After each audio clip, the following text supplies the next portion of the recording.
Are you trying to decide between Contra and Upwork? You're not alone.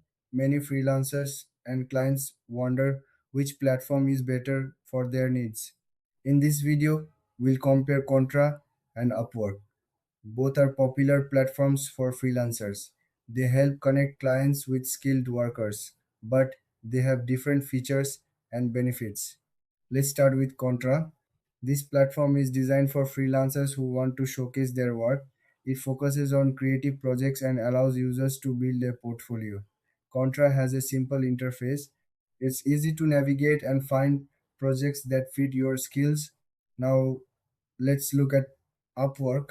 This platform is much larger and offers a wide range of job categories. From writing to programming, you can find many opportunities here.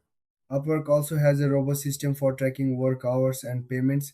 It's more established and has a larger user base. So, what are the key differences? Contra is more focused on creative freelancers. It encourages showcasing your work. Upwork, on the other hand, has a broader audience. It's great for freelancers in various fields and offers more job options. When it comes to features, Contra allows for easy portfolio creation. Upwork provides tools for time tracking and invoicing. Both platforms have messaging systems to communicate with clients.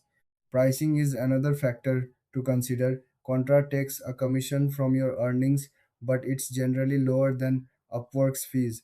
Upwork charges a percentage based on your earnings with each client. In the end, if you're a creative freelancer wanting to show off your work, go with Contra. If you need a wide range of job options and tools for managing projects, Upwork is the better choice. If you found this comparison helpful, please like and subscribe for more videos like this.